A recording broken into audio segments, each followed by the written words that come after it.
Halo semua, kali ini kita akan menghafalkan hadis yang menjelaskan tentang keutamaan belajar atau mempelajari Al-Quran dan membacanya.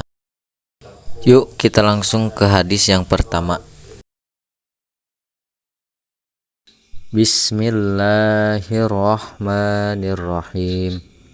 Khairukum man ta'allamal Qur'ana wa 'allamahu, rawahul Bukhari.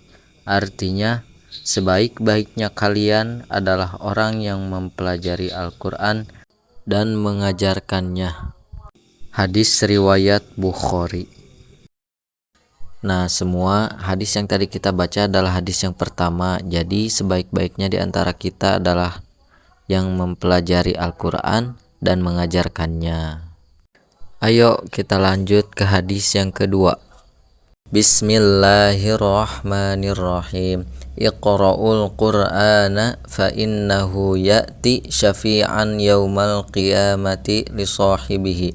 Artinya, bacalah Al-Qur'an karena ia datang pada hari kiamat memberi syafaat kepada pemiliknya. Hadis riwayat Ahmad. Nah, hadis yang kedua kita sudah baca, harus dihafal ya. Jadi Rasulullah SAW memerintahkan agar kita membaca Al-Quran karena Al-Quran akan datang pada hari kiamat sebagai penolong bagi pembacanya. Nah semua, jadi hadis yang selanjutnya akan membahas tentang kewajiban mencari ilmu dan keutamaannya. Yuk simak baik-baik.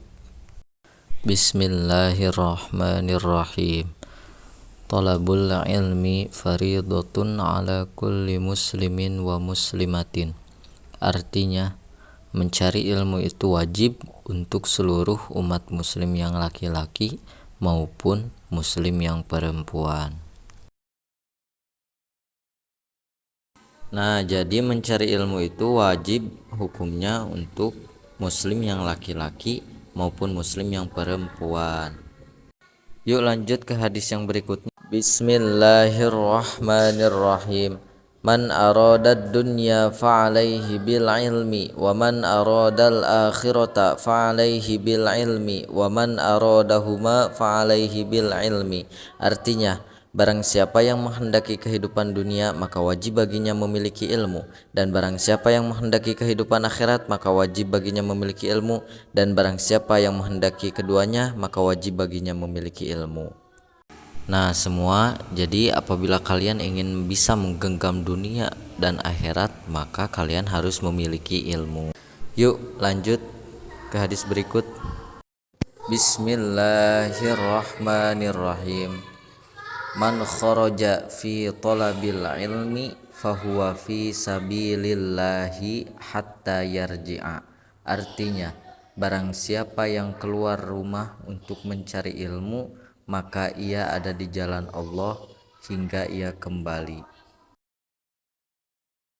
Nah semua, jadi hadis tadi menceritakan atau menjelaskan bahwa siapa saja orang yang mau keluar dari rumah untuk menuntut ilmu atau mencari ilmu, maka dia berada di jalan Allah dari semenjak dia pergi sampai dia pulang kembali. Yuk lanjut lagi ke hadis berikutnya. Bismillahirrahmanirrahim.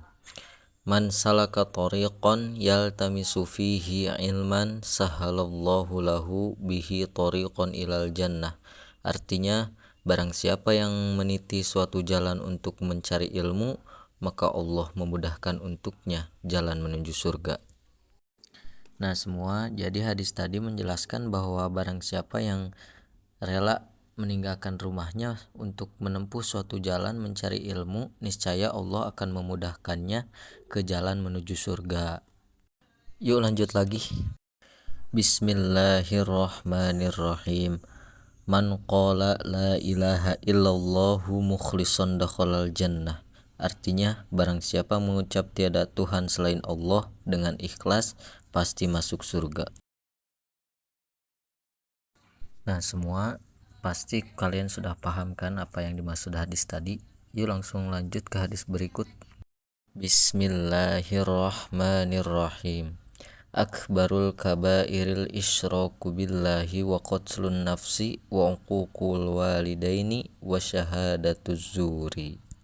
Artinya, Dosa yang paling besar adalah menyekutukan Allah dan membunuh manusia dan berani kepada orang tua dan kesaksian palsu.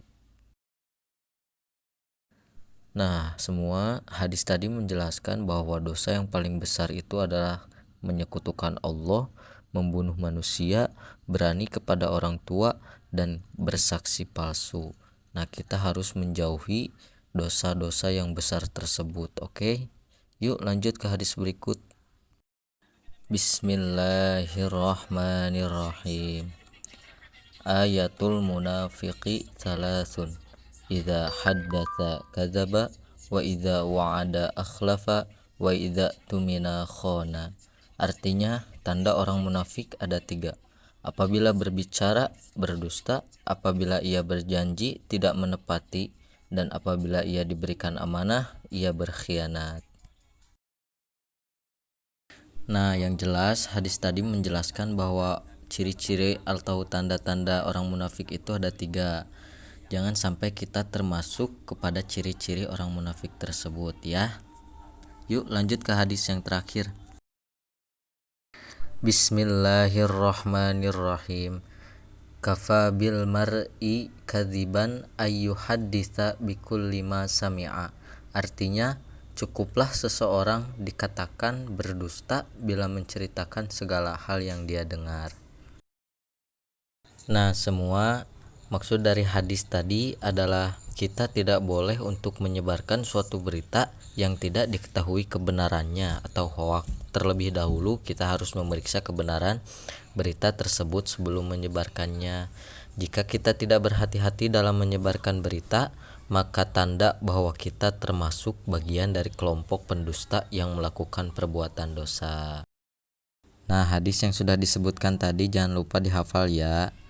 Insya Allah bisa bermanfaat buat kehidupan kita, dan semoga kalian bisa memanfaatkannya di dalam kehidupan kalian masing-masing. Amin.